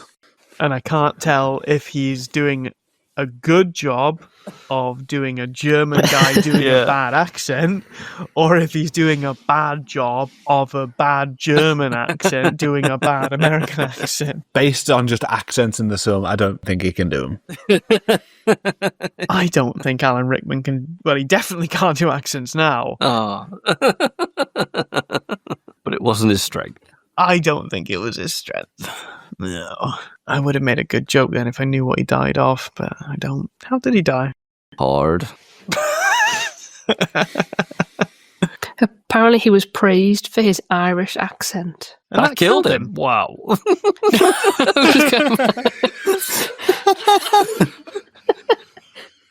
He did one good one and died. He used all his power. So this is a highbrow episode, yeah? Yeah. Oh, 100%. 100%. Oh, super interesting. I've gone off on one here. His distinct voice is a speech impediment where his jaw is very tight, so he's unable to move his lower jaw properly. Just a little fact there. That's interesting, though. Thank you. John tells Hans to stick with him. He does like a Rambo pose, because I've seen a picture of Rambo. Never seen Rambo, of course. But he looks like Rambo, because now he's wearing a brown vest. Like, it's been browned enough to be brown. And I know at some point Rambo wears a browny greeny vest, and he's stood holding a machine gun at his hips. I've seen Rambo in this pose, and then I googled it, and there is shot for shot Rambo standing in the same pose. That's definitely on purpose. That's quite cool. He tells him to come with him. Hans claims to be Bill Clay, and John recognizes that name from. I think it's telling us that John recognizes that name from the entry board, because it does a little flash to the board of names on building. So we know that's where he got his name from. But I couldn't tell if it was trying to tell me that Hans remembered that board, and that's how we thought of the name, or John remembered that board, and that's how he knows Hans is bullshitting. Isn't that just a board next to the elevators that he's looking at when he's saying it? I think either way, I couldn't tell if it was telling us Hans was looking at it or John was looking at it. John was looking at it. Hans couldn't see it. So how did Hans come up with a name? Just guessed. He guessed Bill Clay. Yeah, and that name wasn't on the board. No, but Clay was on the board. Yeah, but it was a different initial. It was like W. Clay or something. William and Bill surely are the same name. It's okay, Andy. You've had a long day. No, it's not. Give me a sec. It does say W.M. Clay, so it could easily be William and Bill. Okay, I'm annoyed at that now. 1-0 to me. So, John gives him a handgun. We kind of know that he's not giving him a loaded gun now, but there we go. Bruce is looking pretty ripped right now. Clearly been doing some pull-ups between takes as well as his stunts. I'm just enjoying looking at his muscles. You okay, Andy? Hans gets realised for being not Bill Clay, and there's a bit of a firefight, but all the baddies come rushing in, so John gets some good shots off at Triple H's legs and perforates them with his gun. I'm trying to work out how many bad guys are left, because there must only be a few now. There's Edge, Hans, and Theo at least. But there was actually one more that was minding the hostages. So there's like 4 guys left. Lots of gunfire now. Yeah, I think this is the point where I noticed how bad the trigger discipline was from like everyone. There was some points where like they were sliding into cover while already firing upwards before they've aimed. And I don't know if it's just the special effects guys getting a bit too ahead of themselves and making the gunfire before the guys even aimed, or whether they were just holding the trigger to fire blanks at that time. Everyone was just shooting bullets in every direction. Just the audio for about 25 seconds was just full auto gunfire and not a single mag change or stoppage. Then Hans has his bag of detonators, which he's happy about. I'm guessing that's what it is anyway, little red things. We find out that Al just shot a kid, which is his backstory. Doesn't go any deeper with it, just goes, I shot a kid. Didn't lose my job, so he just got moved to the office, because I don't know about your jobs, but if I murder a child in my job, like, that's wild. Okay, yeah, then is when we learn why it had to be labelled as a terrorist incident, because they need to get the power cut for the electromagnetic locks. And then we go to the FBI agent who's telling the maintenance guys to turn the power off. And the maintenance guy's like, yeah, I could do that. There's a switch right here. And then the other one's like, no, dude, we're not allowed to do that. Like, do not fucking do that. We will lose our jobs and it has to get approval. But then the FBI guy's like, no, just do it. And he just does. There's clearly a system in place of approval for this kind of thing for a fucking reason that some random FBI agent can't just come and tell you to do it. It's power for a whole fucking city. So yeah. Probably need to like tell a hospital or something, not just turn it off willy-nilly because some random guy goes, well, I'm going to make sure you lose your job. I don't think you will lose your job for following the instructions that you meant to. I think you might lose your job for killing all the people in the hospital. So that was a weird one. Then the safe opens and there's this really triumphant music.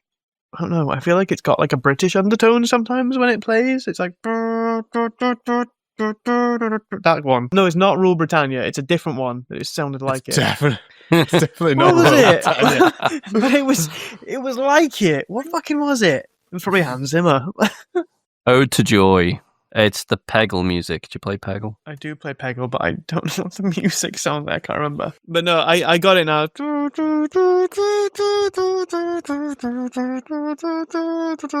That one. Yes. Real triumphant and a bit kind of jolly and silly. Kind of struck a weird jarring tone because it wasn't like... It then cut to them like just stealing the papers and stuff from the safe. And I feel like there wasn't enough funny, wacky things to have it work in that way. And it wasn't a dark enough crime they were committing to work in a kind of juxtaposition way. You know how Clockwork Orange has that? They're doing like ultra violence while that kind of music's happening. That works. And this was just a bit, it felt lazy and it felt like it could have done better. I think they just should have picked a different type of music to suit it a bit better. Now you're assuming it's part of the film as opposed to when those vault doors open, that music plays every time. Like a music box. When that opens, Hans's hair just flickers a bit. It's like, why is there a dust in there? It's almost too fake, isn't it? It's like that holy glow coming to them, Raiders of the Lost Ark thing. Yeah, if they were robbing gold, maybe I can get why you do that, but it's paper. I think they were going for that vibe. Maybe they were trying to reference one of those treasure movies where you open the treasure box and the gold beams out. Because, they reference Rambo and they reference Predator, so maybe it's a thing. Off to the reporters. Just going to preface this bit again. Andy, totally okay with all the events that happen in this movie, approved by him. So we've got two reporters that show up to John's house and tell the nanny who is working overtime on Christmas Eve to make ends meet that they're going to get her deported if they don't let them go in and traumatize their children by telling the children that their parents are going to die. So yeah, that's all fine, isn't it, Andy? All good, mate? I wish I could comment. I mean, it's quite clear that that guy is a bad guy. Yeah, he's not. So not okay. I was really mad at this bit, I think. Just the blasé bit of just being like, don't you want us to go and tell those kids their parents are going to die? It's like, well, no, not really. That'd be a terrible idea. Also, why assume that she's an illegal entrant? Like, there's no reason to believe that. She could just be a nanny that works there. Like, it worked. There's no reason. Implying she is. Because she had an accent and her name ended in a vowel. I think that's what they're going off. Which is good shit. I don't feel like she did hire an illegal immigrant. It's just if someone's threatening you with that and you're of a certain ethnicity in America, it doesn't matter if you're legal or not. They may try and deport you. So John finds a fuck ton of C4, reports it on the radio, and Edge puts a rifle to his face, and then they have a fight. Hans gets the suspicion now because he's heard that John has a kid. No, he's seen the kids on the TV doing the method of journalism that was approved by Andy. He's seen the kids on the TV, and they've said like, "Oh, your mum and dad are brave," and the kids are just like, "Come home, mum." And that has somehow made it tick for Hans that Miss Gennaro is their mother. And I'm really not sure why. Like, I'm not sure why those are the two things. Like, is she the only other woman apart from the pregnant woman there? I don't know why that has made him immediately go, you're the mum of those kids. I don't know if it's her reaction to seeing her child on the TV that they've got on. I don't know if it's the other pictures that she's got up, which is blatantly her and her kids. But a lot of kids look alike at that sort of age, so it's not... You wouldn't recognise them from a photo if they were on the news. Have you had other things on your mind, like planning a heist? But he immediately, within a split second, picks up that family photo in the office and is like, it's you with John and the kid. To have immediately picked that up, there must have been some little inkling in the back of your brain thinking, there's a photo turned down there. I should look at that at some point. Imagine he did that and it was just a really embarrassing picture of her at Disneyland with like Goofy and the kids. Didn't Ellis give away a bit? Or Harry? Ellis. What's his name? Ellis Is it Ellis or gave Harris? away... No, because Ellis just gave away John's name. Ellis was Right. making out that they were friends that went way back and didn't mention her, which is what I thought he was going to do. I thought he was going to give away that she was there. But he was too busy trying to make himself the centre of attention. Or get John killed so he could have her. So to yeah, himself. I don't know how Hans came to this revelation that she must be with John, but immediately went, this is the photo that proves it. Boom, there you go. It was weird. Cut to the police in the chopper who are just okay with losing 20 to 25% of the hostages, again endorsed by Sergeant Andy. McClane takes a shot to the back of the shoulder and then takes Edge out from the top rope. And then we hear Hans say... I am an exceptional thief, Mrs. McClane, and since I am moving up to kidnapping, you should be more polite. Very Snape of him. Very, very Snape line. And quite dark in a way, because he was kind of maybe suggesting, I've gone up to kidnapping, who knows what else I might do. Pretty dark. But yeah, very Snape. And then the cops are just harking about Vietnam and Saigon and getting way too excited about killing civilians, rapidly flying that chopper through the busy streets of New York. It was all a weird scene, and I didn't like how excited they were when they were coming. I did like, though, that it was the older Johnson that was like going on about Saigon, but I liked how the younger one is calling him out on it, saying, I was in junior high, dickhead. Like, quite often when the film does these kind of tropey things, they've got another character there going, the fuck are you doing? I do like that about the film. In general, the other guy wasn't much better. He was still okay with just going and killing them all. Wasn't as much of a veteran nose about it. Oh, okay, yeah. That's not great. And it wasn't the streets of New York. It was streets of LA. I just assume everything is New York. It's like how everything in Britain is London, right? Everything in France is Paris. And they're palm trees. Do I know where palm trees are? I'd like to think that you would know they're not New York. I do not know that piece of information.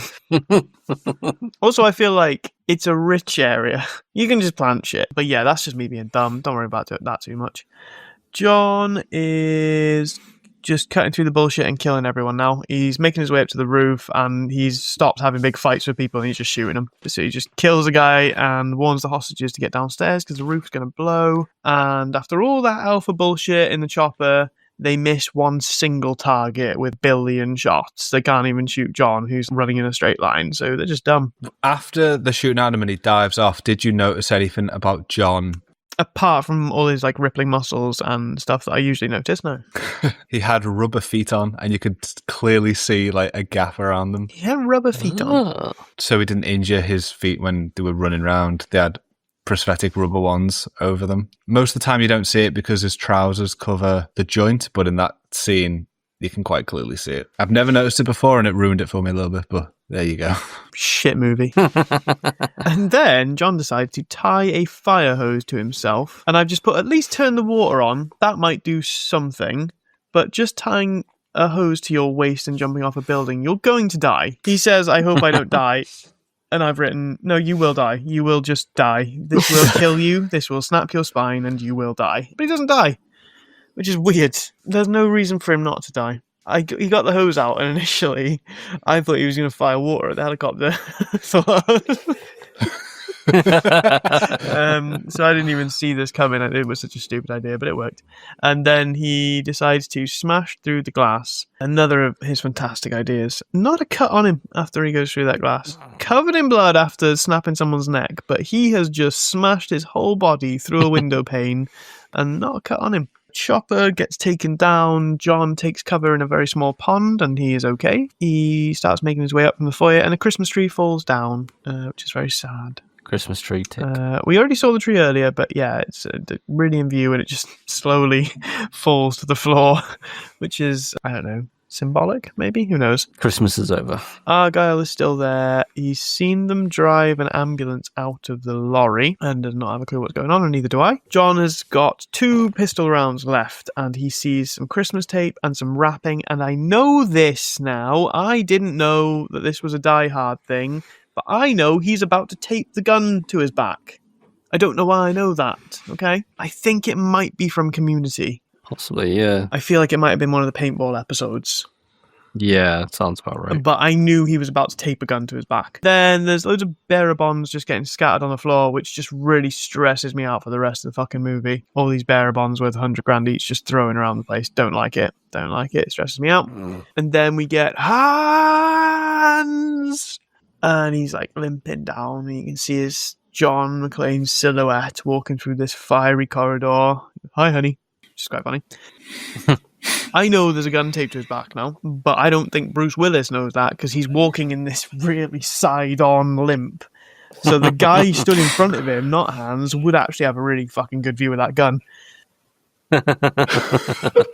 Hans tries to be funny and says, "Yippee-ki-yay, motherfucker," in a very bad accent. Oh, so bad. And then it is the tape thing. He pulls out the gun and shoots both of them, 1 shot each. Bearer bonds scatter from the sky everywhere again. The lady friend of his, she's dragged out with Hans, and the Rolex nearly gets her killed, symbolizing that all John needed to do was free her from all that darn success which a lady of her time had no business having. Hey, Andy. I just feel that the trappings of greed are a Slippery slope. She was just a lady doing her job well and got a nice Christmas bonus for it. But yeah, I think there was something to this. I think it was something, a little bit symbolic. Getting into this new life too much is going to get her into trouble, and she needs to go back to the things that she loved and missed, and that's John and the protector in John that was there for her. And then him falling out the window and I think it might be one of the agents on the ground just going, "I hope that isn't a hostage." It's a good bit of fun. Enjoyed that. Then we sort of cut to like one of the last sort of scenes, which is just bearer bonds kind of looking like snow coming down, a bit of Christmas music filtering through, and you get a bit of a closer look, and most of them are blank piece of paper, which is a bit fucking annoying. But the gesture's there, and it's good. I like it. It's very Christmassy scene. You've got the emergency services. Copy of paper from the exploded office. I guess, yeah. And then he has a bit of a nod to Al. They immediately recognize each other, even though they've only had each other's voices. And I literally wrote, and I was saying in my head, I was like, hug him, you bitch. And then they hugged, which is just the bromance in this was nice. And it was just, again, that kind of thing that wasn't, two big burly men hugging, not always seen this time, day and age. And it was nice and refreshing. And then she gets herself to be called Holly McLean, which is just a bit of beautiful. So obviously they've had a nice little rekindling. And then old fucking Deputy Chief Knobhead is like, I want a debriefing with you. Let me debrief you. Debrief you. Murdered everybody. Debrief you. Blah, blah, blah. And then Edge is back from the dead and he comes in for a fucking Hell in a Cell rematch. And Would they carrying him down in a body bag and he ripped himself out of it or something? Because you don't really see how he got behind them, but he rips some kind of cover off himself. And this motherfucker was hanging from a chain by his neck. Yeah. That's a real WWE storyline. And then Al got him, shot him in the fucking head. Demons are gone from killing that poor child. Obviously that child's parents still have a dead child, but Al's demons are gone, and that's the important thing. Al's back on the street with a fire. Yeah, so that's great, isn't it, Andy? Really good. Then he gets a bit carried away, doesn't he? Is that a car? I'll shoot that too. Then no, Al. What's that, a ray gun? Everyone's very, very relaxed about seeing this murder, and then a random limo just bursts through the wall. I know John is able to tell Al, that guy's with me. No one else knows that or can hear that. Everyone else has just seen a man get shot in the head and then a limo drive through this dead-ass building, and no one is reacting. They're all just kind of walking around doing their job still. She punches the news person, which is great because he had that coming at least. That's great because he deserved a bit of a punch after traumatizing her kids. And then John and Holly have a little sus in the limo, which is beautiful. And then Let It Snow starts playing.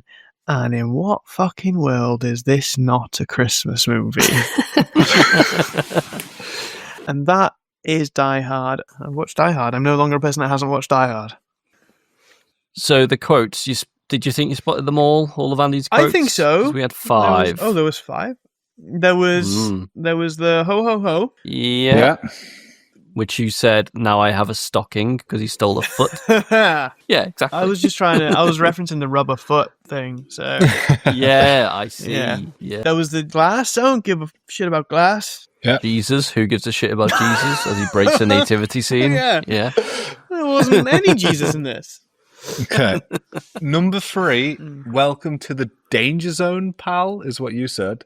What the fuck was it? I missed that completely. When he throws the body out the window to Al and it hits his car, he shouts, welcome to the party, pal. Oh. He's involved now. I had forgotten about welcome to. Come out to the coast, you got that one? Yeah, I wasn't right about that, was I? Although kind of what he's referencing might have been correct.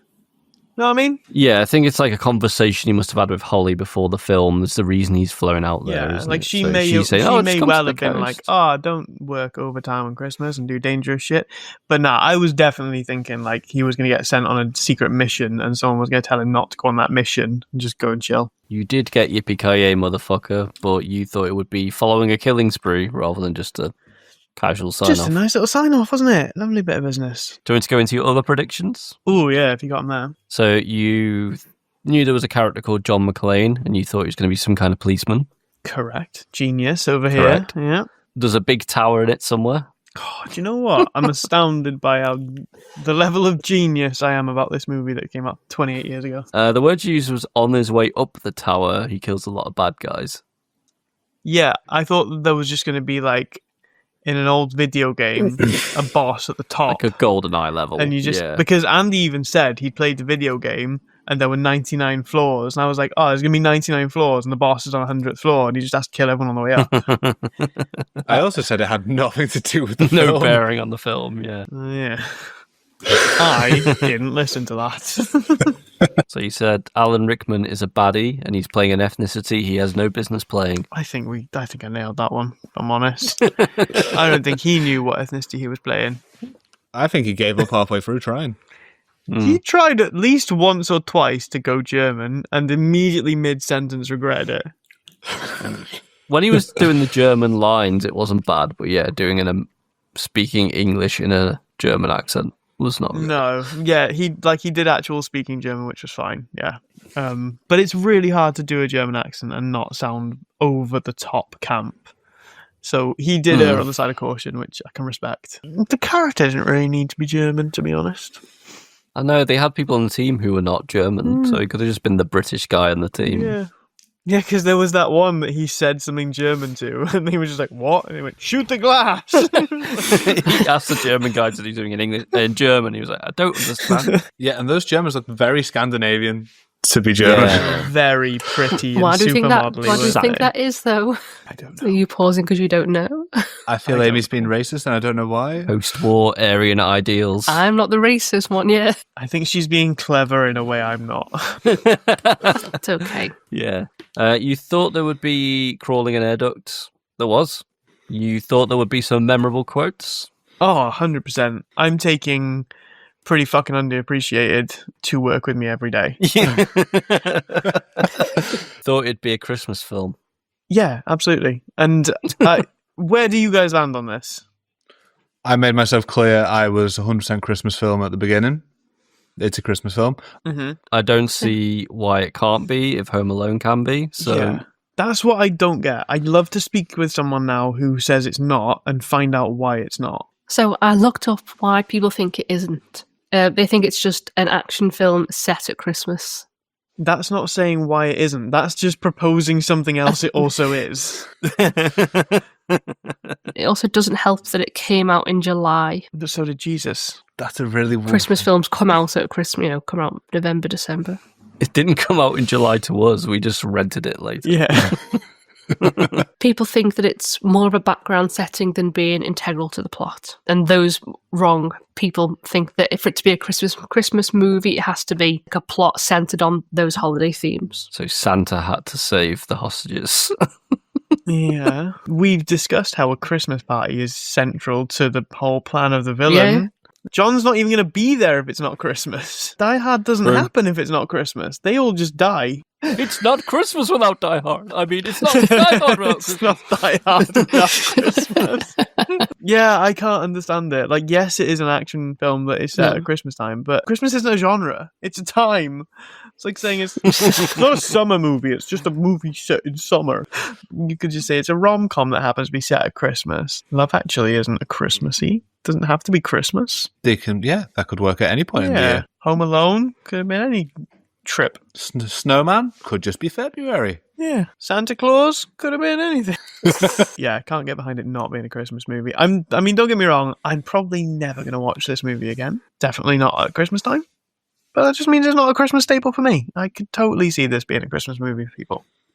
I mean, it's centered around family. It's centered around how John McClane loves his wife, around how Hans Gruber loves money.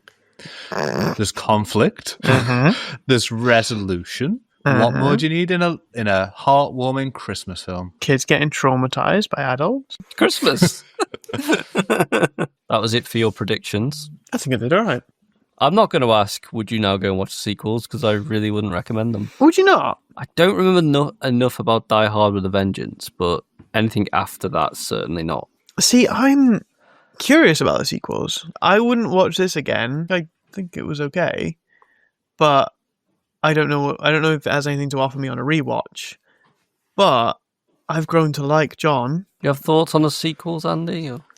I would say 2 felt more like a money grab, just kind of redoing the same themes. 3, I would say, is good, and anything after that is just no good, because it's not the same John McClane. I hope it's given you a new perspective on what an 80s action film can be, And a Christmas film. and what Christmas films can be. Yeah, definitely. And I don't have a broad scope of 80s action films that I've seen.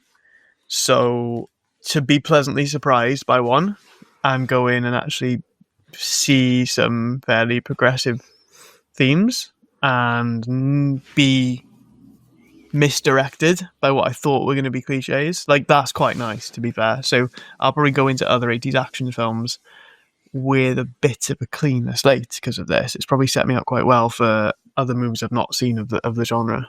It's set the bar, yeah. Everything, a lot of things fall below it, sadly, but it set the bar. Like, say they had cast Sylvester Stallone or Arnold Schwarzenegger instead of Bruce Willis. Do you think they would have done the scenes where he's like telling Officer Powell about saying goodbye to his wife for him, or like those moments where they do like show intimacy with the hugs and stuff? Would that have worked as well with like a big muscle guy as opposed to Bruce Willis? No, I think it works with him being quite human, doesn't it? And not being like, hey, tell my wife I love her. I love her. I'm so sorry. I got these big muscles and I'm not going to be able to hug her with my big muscles. It works nicely, I think. And he's just a very human looking guy. Like, you, at this point in life, you could walk past him in the street and not know who the fuck he is. Like, he's just a man, looks like a man. I think that works for him. I don't think he would have hugged Al at the end. He probably would have given like a bro fist or a handshake or something. A slap on the back. You son of a bitch. Yeah. Is that a Predator reference? A film you've not seen? That was. Was it? Yeah. Weird. I'm fucking meta. You must have seen that in something. To be fair, there are a lot of memes of that. That is a gym bro thing, yeah. So, Rhys, if you had to rate the film 0 to 10, what would you give it?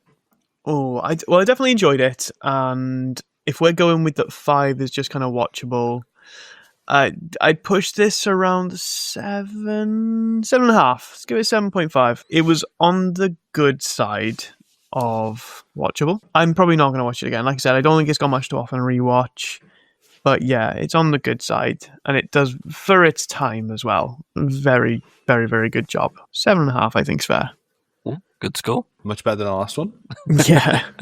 I feel like this is quite often when we do this and we watch films like we did with the Da Vinci Code, we end up almost not liking the film as much as we did if we just watched it normally. But I feel like with this film that didn't happen, and it was quite nice to get to the end of the film and think, yeah, this is still a good film. It hasn't been pulled apart quite a lot. It's kind of stood up to it really well. Yeah. Mostly. Some parts did not stand up. Yeah. Well, no, you were quite clear on your feelings there, buddy. Yeah. Oh, you didn't mention Andy's agreement of the racial slurs. Which ones? Would you like to repeat the racial slurs? I must have missed them. Andy, could you remind us of the racial slurs? No. So I had to ask someone what these meant. Which part of the film do you mean? I don't. So it's something that Ella says just before they shoot him. Oh. I don't remember. I can't remember what context. Can you remember, Andy, with the things you agree with? The context is he's coming in and he's saying he doesn't care who his disagreements are with, and then he makes some racial slurs about different ethnicities or subgroups. What does he say? I'm not going to repeat that. Microphone to Andy's face. What are you saying? We won't play the clip. Nope. Why did that bit not register? The other one to I me? Usually couldn't. Oh God, yep, I just saw it in the subtitles. Oh boy. Yeah, I was shocked when he said that because I totally blanked. To be fair, I blanked Ellis out. I blanked out his. Yeah, I didn't like it when he was on screen. Yeah, I'm never going to stick my neck out like that again. The amount of things that you forget when you haven't seen a film in a while. Jesus Christ. Did you only recall the fact he gets kissed by a man and didn't punch him and went, yeah, this film's progressive? I remembered more his bromance with Al. I just couldn't think of any like obvious sexism because he doesn't interact with women at all, so it's hard to be sexist. But it was there with Argyle in the car. I was like, oh, great. Oh, yeah, I suppose this movie doesn't pass the Bechdel test either. No, I was just thinking, have we had one yet that does? No, we're only doing good movies. What was the bit, Andy? Because you mentioned in the pre-watch there was a part that you felt Cannibalism. I don't know about the cannibalism. It was such a deep cut that even at the time I was like, oh, okay. When he's fighting with Carl, he jumps on his back and he says, you can see it in the subtitles, he says, I'm going to kill you, I'm going to cook you, and I'm going to eat you. Nice. I like it. I mean, what a way to throw off your opponent when you're trying to kill him. But you said there was a bit that didn't age badly. You said there was a bit that is probably more acceptable now than it was at the time. I think I might have said that. And I think it was just about the general swearing and violence that is now much more accepted than it was. Maybe that's why the Yippee-ki-yay line hit so hard then, because it was like, oh, he said motherfucker. Like, it was more about that bit than Yippee-ki-yay. Especially if it was attached to a children's show. Yeah. Makes sense. And that is Die Hard. Thanks for listening. And remember, no hostages were harmed in the making this episode, and the only thing we dropped off a building was our own credibility. Bye for now. Merry Christmas, guys. Ho, ho, ho. Now I've seen Die Hard. Ho, ho, ho. In the back street where shadows crawl, we sift through films big and small.